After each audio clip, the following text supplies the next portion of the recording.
আজকে আজকে ক্লাস 10-এর যে অংশীদারি কারবার বলে একটা চ্যাপ্টার রয়েছে, সেই চ্যাপ্টারটা নিয়ে আমরা আলোচনা করব। তোমাদের বইয়ের 14 নম্বর চ্যাপ্টার, পেজ নাম্বার 198।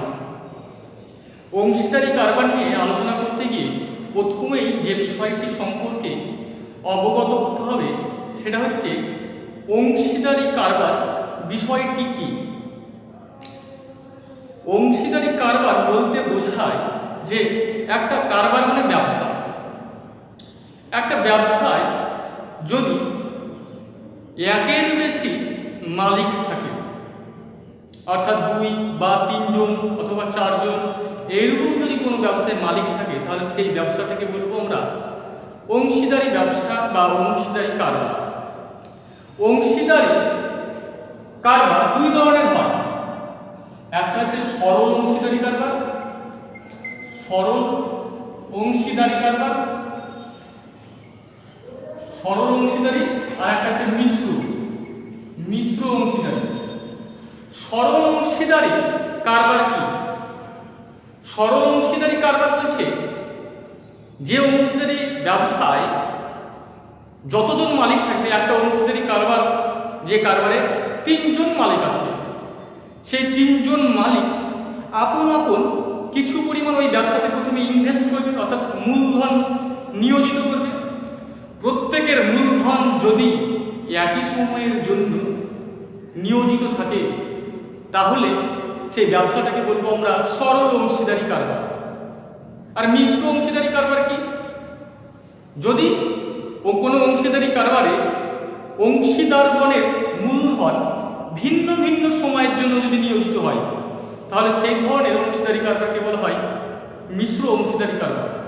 যেমন ধরো 1 বছরের আমি কোনো ব্যবসা করব, সেখানে 3 জন আছে, লোক আছে, আমি 10,000 টাকা দিলাম। 3 মাস পরে আমার বন্ধু 15,000 টাকা দিয়ে যুক্ত হলো ব্যবসায়।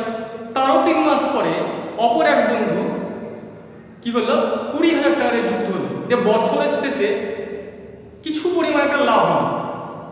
এই যে 3 মাস পরে এক বন্ধু, তার 3 মাস পরে আর এক বন্ধু যুক্ত হচ্ছে, তাহলে প্রথম বন্ধু টাকাটা খাচ্ছে 12 মাসের মধ্যে, 3 মাস পরেও যুক্ত হয়েছে, তাহলে 9 মাস। দ্বিতীয় বন্ধু খাচ্ছে 6 মাস, তাহলে ভিন্ন ভিন্ন সময়ের জন্য টাকাগুলো নিয়োজিত হলো। এই ধরনের অংশীদারি কারবার হচ্ছে মিশ্র অংশীদারি কারবার। এবার পুঁজি বা মূলধন কি? একটা ব্যবসা করতে গিয়ে প্রাথমিকভাবে যে টাকাটা দিয়ে ব্যবসাটা শুরু করতে হয়, সেই প্রাথমিকভাবে প্রদত্ত অর্থটাকে বলা হচ্ছে কি মূলধন বা পুঁজি বা ক্যাপিটাল। ক্লিয়ার? এবার সাধারণত একটা বিষয় জেনে রাখবে যে অংশীদারি কারবার মানেই সেখানে কি 2 বা ততোধিক মালিকের থাকবে। একজন মিলে কোনোদিনও অংশীদারি কারবার হয় না, এটা তোমাদেরকে মাথায় রাখতে হবে। আরও একটা বিষয় তোমাদেরকে নলেজে রাখতে হবে যে অংশীদারি কারবারে যে লাভটা হয়, সেই লাভটা অলওয়েজ মূলধনের অনুপাতে বণ্টিত হবে অংশীদারগণের মধ্যে। এবার আমরা কোষে দেখি 14, এখানকার কিছু প্রবলেম সলভ করি, তাহলেই তোমরা বুঝতে পারবে যে কিভাবে সমস্যাগুলো সলভ করছি এবং মূলধনের অনুপাতটা কিভাবে কাজ করছে, মূলধনের অনুপাতে ভাগ হচ্ছে, এ সম্বন্ধে তোমাদের ধারণা কি ক্লিয়ার হয়ে যাবে, এ সম্পর্কে ধারণা ক্লিয়ার হয়ে যাবে। দেখো 2 নম্বর অঙ্কে বলছে প্রিয়ম, সুপ্রিয়া, বুলু যথাক্রমে 15,000, 10,000 আর 25,000 টাকা দিয়ে কি একটা ব্যবসা শুরু করলো, ছোট্ট মুদির দোকান। মাসের শেষে বলছে 3,000 টাকা লোকসান হলো, তাহলে কাকে কত টাকা লোকসানের পরিমাণ দিতে হবে এটা তোমাদেরকে জিজ্ঞেস করেছি। এই প্রবলেমটা এবার আমরা সলভ করব। দেখো প্রিয়ম, সুপ্রিয়া ও বুলুর মূলধনের অনুপাত বের করে নিয়েছি। 15,000 × 10,000 × 25,000, তিনটে করে শূন্য বাদ দিয়ে দিচ্ছি, 15, 3টে শূন্য বদলে 15, 3টে শূন্য বদলে 10, 3টে শূন্য বদলে 25, 5 দিয়ে যদি ভাগ করি 3 × 5 = 15, 5 × 10, 5 × 25। মোট লোকসান হয়েছে 1 বছরের মধ্যে 3,000 টাকা লিখলাম। এবার প্রিয়মের লোকসানের পরিমাণ, মোট লোকসান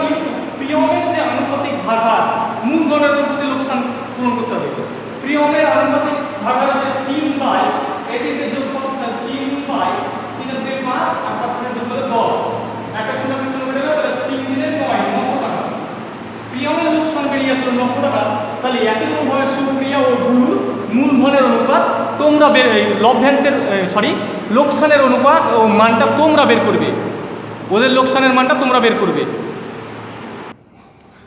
পরবর্তী প্রবলেম তোমাদের 3 নাম্বার এই 3 নাম্বার অঙ্কে বলছে শোভা ও মাসুদ দুজনে মিলে 2,50,000 টাকার একটা গাড়ি কিনে 2,62,500 টাকা বিক্রি করলেন।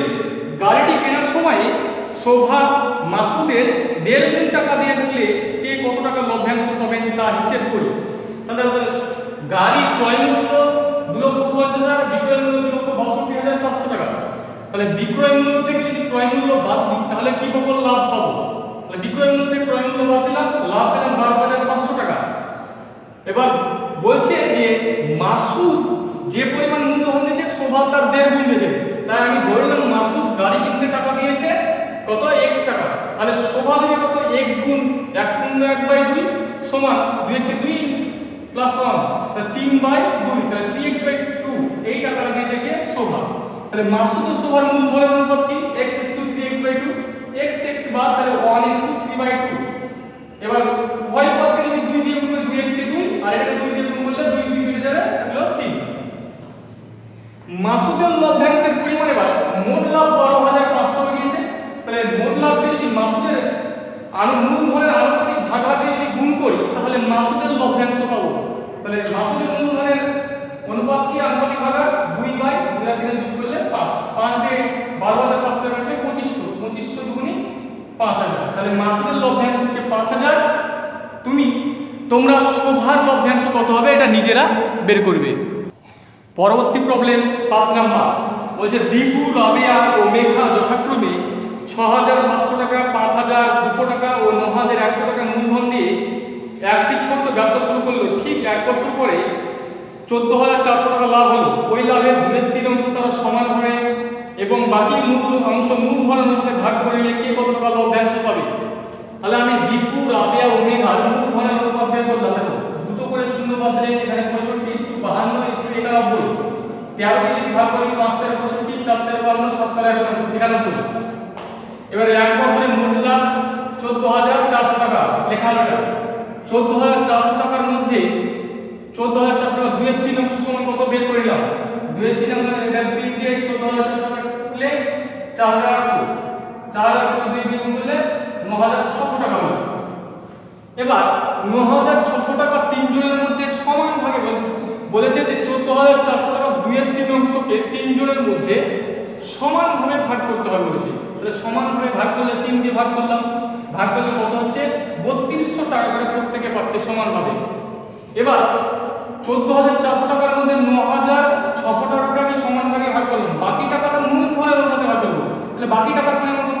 তাহলে 14,400 থেকে 9,600 বাদ দিলাম, বাদ দিয়ে পেলাম 4,800 টাকা। এই 4,800 টাকাকে মূলধনের অনুপাতে ভাগ করব। তাহলে দীপুর মোট লভ্যাংশ কত? দীপু তো 3200 টাকা পাচ্ছে, ওই যে সমানভাবে ভাগ করার সময় একটা ভাগ পাচ্ছিল 3200 প্লাস এই 4,800 টাকার মধ্যে মূলধনের অনুপাতে পাবে আবার। তাহলে 4,800 ইনটু মূলধনের আনুপাতিক ভাগ কত? 5/5 5 আর 4 9 আর 7 যোগ করলে 16 5/16 তাহলে 338 3 পাচ্ছে 1500 টাকা প্লাস 3200 টাকা সমান 4700 টাকা পাবে। একই রকম ভাবে তোমরা রাবেয়ার মূলধন মোট লভ্যাংশ বের করতে পারবে। রাবেয়ার 3200 প্লাস কত হবে? 3200 ইনটু 4/16 কারণ রাবেয়ার মূলধনের অনুপাত হচ্ছে কত? 4/16 মূলধনের আনুপাতিক ভাগ। তাহলে 3200 প্লাস 4800 ইনটু 4/16 এটা হয়ে যাবে রাবেয়ার। আর একই রকম ভাবে তোমরা মেঘারটাও বের করতে পারবে। এটা তোমরা নিজেরা করে নিবে, আশা করি পারবে। দেখো 7 নম্বর অঙ্কে বলেছে 3 বন্ধু একটা সমবায় ব্যাংক থেকে 6,000 টাকা 8,000 টাকা এবং 5,000 টাকা ঋণ নিল। ঋণ নেওয়ার পর একটা ব্যবসা শুরু করলো। ব্যবসা শুরু করার পর 2 বছর পর বলছে মোট খরচা বাদে কত?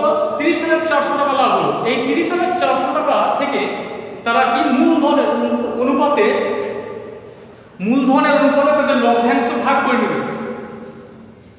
অথবা ওই আয়টা ভাগ করে নেবে, আয়টা ভাগ করে নেওয়ার পরে আপন আপন কিস্তি শোধ করে দেবে। তাহলে কার কাছে কত টাকা আর আয় অবশিষ্ট থাকবে এবং প্রত্যেকের আয়ের অনুপাত জিজ্ঞেস করেছে। তো আমি ধরো ৬০০০, ৮০০০ এবং ৫০০০ অনুপাত বের করেছি। তাহলে ৩টি করে শূন্য বাদ দিলে ৬:৮:৫ এটা পেলাম। 2 বছরে মোট আয় ৩০,৪০০ টাকা লিখে নিলাম। তাহলে মূলধনের অনুপাতে প্রথম বন্ধুর প্রাপ্ত আয় কত হবে? ৩০,৪০০ গুণ প্রথম বন্ধুর আনুপাতিক ভাগার ৬/৬ আর একটা যোগ করলে ১৪ আর ৫ ১৯। এই ১৯ দিয়ে ৩০,৪০০ কে কাটলে ১৬০০ হয়। তাহলে ৬/১৬ = ৯৬ আর দুটো শূন্য। তাহলে ৯,৬০০ টাকা প্রথম বন্ধুর প্রাপ্ত আয় হবে। আর প্রথম বন্ধু কত টাকা ঋণ নিয়েছিল? ৬,০০০ টাকা। তাহলে প্রথম বন্ধু ঋণ শোধ করার পর কত টাকা অবশিষ্ট আয় থাকছে? ৯,৬০০ বিয়োগ ৬,০০০ সমান ৩৬০০ টাকা। একই রকম ভাবে তুমি দ্বিতীয় বন্ধুর অবশিষ্ট আয় বের করতে পারবে এবং তৃতীয় বন্ধুরও অবশিষ্ট আয় বের করা যাবে। দিয়ে শেষে গিয়ে তাদের আয়ের অবশিষ্ট আয়ের অনুপাতটা বের করে নেবে। কি বোঝা গেছে প্রত্যেকের? পরবর্তী প্রবলেম ৮ নাম্বার। ৮ নাম্বার অঙ্কে বলছে ৩ বন্ধু যথাক্রমে ১,২০,০০০ টাকা, ১,৫০,০০০ টাকা আর ১,১০,০০০ টাকা মূলধন নিয়ে একটা বাস ক্রয় করেন। প্রথমজন ড্রাইভার ও বাকি দুজন কন্ডাক্টরের কাজ করেন। তারা ঠিক করেন যে মোট আয়ের 2/5 কাজের জন্য 3:2 অনুপাতে ভাগ করবেন এবং বাকি টাকাটা মূলধনের অনুপাতে ভাগ করে নেবেন। কোনো এক মাসে যদি ২৯,২৬০ টাকা হয় তবে কে কত টাকা পাবেন নির্ণয় করুন। দেখো ৩ বন্ধুর মূলধনের অনুপাত আমি বের করেছি ১,২০,০০০ ইস্টু ১,৫০,০০০ ইস্টু ১,১০,০০০। ৪ খানা করে শূন্য যদি বাদ দিই তাহলে ১২:১৫:11 এটা পেলাম। এক মাসে মোট আয় বলে দিল ২৯,২৬০ টাকা। ২৯,২৬০ টাকার 2/5 সমান বের করা হলো সমান কত পেলাম? ১১,৭০৪। এই ২৯,২৬০ কে ৫ দিয়ে কাটলে কত হয়? ৫,৮৫২। ৫,৮৫২ 2 দিয়ে গুণ করলে ১১,৭০৪। এবার ১১,৭০৪ টাকাকে 3:2 অনুপাতে ভাগ করলে প্রথম বন্ধু কত পাবে? না ১১,৭০৪ ইনটু 3/3 যোগফল 3 যোগ 2 যোগ 2 যোগ সমান 7। তাহলে 7 দিয়ে ১১,৭০৪ কে কাটলে ১৬৭২ হয়। ১৬৭২ ইনটু 3 সমান ৫,০১৬ টাকা। এই টাকাটা মূলধনের 3:2 এই অনুপাতে প্রথম বন্ধু পেল। একই রকম ভাবে দ্বিতীয় বন্ধু এবং তৃতীয় বন্ধু এই অনুপাতে কত টাকা পাবে সেটা তোমাদেরকে বের করতে হবে। আয় এবার ২৯,২৬০ টাকার 2/5 বাদে অর্থাৎ ৫,৬০০ টাকা এই আয় ২৯,২৬০ টাকা 2/5 সমান কত? ১১,৭০৪। এই টাকাটা বাদে বাকি আয়ের পরিমাণ কত? তাহলে ২৯,২৬০ বিয়োগ ১১,৭০৪ সমান ১৭,৫৫৬ টাকা থাকছে। এই ১৭,৫৫৬ টাকা বলছে তারা মূলধনের অনুপাতে ভাগ করে নিয়েছে। তাহলে মূলধনের অনুপাতে ভাগ করলে ১৭,৫৫৬ থেকে প্রথম বন্ধু কত হবে? না প্রথম বন্ধুর মূলধনের আনুপাতিক ভাগার দেখো ১২/১২ এই তিনটের যোগফল ১২ যোগ ১৫ যোগ ১১ ১২ যোগ ১৫ যোগ ১১ যোগ করলে হয় কত? না ৩৮ হয়। ৩৮ দেখো ১২ × ২৭ আর ১১ যোগ করলে ৩৮ দিয়ে যদি ১৭,৫৫৬ কে কাটা হয় কেটে এটা ১২ দিয়ে যদি গুণ করি তাহলে কত হবে? ৫,৫৪৪ টাকা এই টাকাটা হবে। এবার তাহলে প্রথম বন্ধু 3:2 এই অনুপাতে কত পেল? ৫,০১৬ টাকা আর মূলধনের অনুপাতে পেল ৫,৫৪৪ টাকা। তাহলে প্রথম বন্ধুর মোট কত আয় হলো? না ৫,০১৬ প্লাস ৫,৫৪৪ সমান ১০,৫৬০ টাকা প্রথম বন্ধুর আয়। একই রকম ভাবে তোমরা মূলধনের অনুপাতে দ্বিতীয় বন্ধুর আয় বের করবে এবং 3:2 এর অনুপাতে দ্বিতীয় বন্ধুর আয় বের করবে, দিয়ে ওই দুটো যোগ করবে তাহলে দ্বিতীয় বন্ধুর আয় এবং সিমিলারলি তৃতীয় বন্ধুর আয়টা বের করা যাবে। এটা তোমাদের জন্য রাখলাম। পরবর্তী প্রবলেম ১০ নাম্বার। ১০ নাম্বার অঙ্ক নিয়ে আমরা আলোচনা করছি। ১০ নাম্বার প্রবলেমে বলছে নিয়ামত চাচা ও পরবে দিদি যথাক্রমে ৩০,০০০ টাকা ও ৫০,০০০ টাকা মূলধন দিয়ে যৌথভাবে একটি ব্যবসা আরম্ভ করলেন। 6 মাস পরে নিয়ামত চাচা আরো 40,000 টাকা লগ্নি করলেন, কিন্তু করবী দিদি ব্যক্তিগত প্রয়োজনে 10,000 টাকা তুলে নিলেন। বছরের শেষে যদি 19,000 টাকা লাভ হয় তাহলে কে কত টাকা লাভ পাবে? এটা দেখো একটা মিশ্র অংশীদারি কারবারের প্রবলেম। কারণ নিয়ামত চাচা এবং করবী দিদির টাকাটা কি হয়েছে না ভিন্ন ভিন্ন সময়ের জন্য খেটেছে। এই মিশ্র অংশীদারি কারবারের প্রবলেমের ক্ষেত্রে তোমাদেরকে যেটা করতে হবে সেটা হচ্ছে 1 মাস হিসাবে মূলধনের পরিমাণ নির্ণয় করতে হবে, অর্থাৎ মাসিক মূলধন। মাসিক মূলধন কিভাবে নির্ণয় করবে না যেই টাকাটা যত মাস খেটেছে সেই টাকাকে তত দিয়ে গুণ করব, দিয়ে সবগুলো যোগ করব। দেখো নিয়ামত চাচা 30,000 টাকা খেটেছে 6 মাস পরে নিয়ামত চাচা আরো 40,000 টাকা দিয়েছে, তাহলে 30 + 40 = 70,000 টাকা। 70,000 টাকা কেটে কত 12 মাসের মধ্যে 6 মাস 30,000 টাকা গেছে, তাহলে বাকি 6 মাস থাকলো কি 70,000 টাকা। তাহলে 1 মাস হিসেবে নিয়ামত চাচার মূলধনের কত হবে না 6 × 30,000 + 70 × 6, 70,000 × 6। কারণ কি না কারণ হচ্ছে 30,000 6 মাস আর 70,000 6 মাস কেটে টোটাল হচ্ছে আমাদের এই মূলধনের পরিমাণটা পাচ্ছ। তাহলে কত হলো না দেখো এই পরিমাণ টাকাটা আমরা পেলাম 1 মাস হিসেবে মূলধনের পরিমাণ 6 লক্ষ পেলাম। এবার করবী দিদি দেখো 50,000 টাকা কেটেছে কত 6 মাস, আর করবী দিদি তার ব্যক্তিগত প্রয়োজনে 10,000 টাকা তুলে নিয়েছে 6 মাস পরে, তাহলে থাকলো 40,000। 50,000 - 10,000 = 40,000। এই টাকাটা থাকলো বাকি 6 মাস। তাহলে 1 মাস হিসাবে করবী দিদির মূলধন কত হচ্ছে 50,000 × 6 + 40,000 × 6 = 5,40,000 টাকা পেলাম। তাহলে 1 মাস হিসেবে নিয়ামত চাচা ও করবী দিদির মূলধনের অনুপাত কত 6 লক্ষ = 5,40,000। তাহলে দেখো কটা করে শূন্য আমরা 4খানা করে শূন্য যদি বাদ দিয়ে দিই তাহলে আমাদের কত থাকছে না 60:54। তাহলে 10 দিয়ে 6 দিয়ে যদি কাটি 6 × 10 = 60, 6 × 9 = 54। এটাও আমরা 1 মাস হিসাবে নিয়ামত চাচা ও করবী দিদির মূলধনের অনুপাত পেলাম। বাৎসরিক লাভ হচ্ছে 19,000 টাকা। তাহলে নিয়ামত চাচার লাভ কত হবে 19,000 গুণ নিয়ামত চাচার আনুপাতিক ভাগার মূলধনের 10/10 আর 9 যোগ করলে 19। 19 দিয়ে কাটলে 1,000, 19,000 কাটলে 1,000 × 10 = 10,000। 19,000 এর মধ্যে 10,000 হচ্ছে নিয়ামত চাচার লাভ, তাহলে বাকি 9,000 হবে কি করবী দিদির লাভের পরিমাণ। আজকের ক্লাস এখানে সমাপ্ত করছি। পরবর্তী প্রবলেম নিয়ে পরের দিন আমরা আলোচনা করব।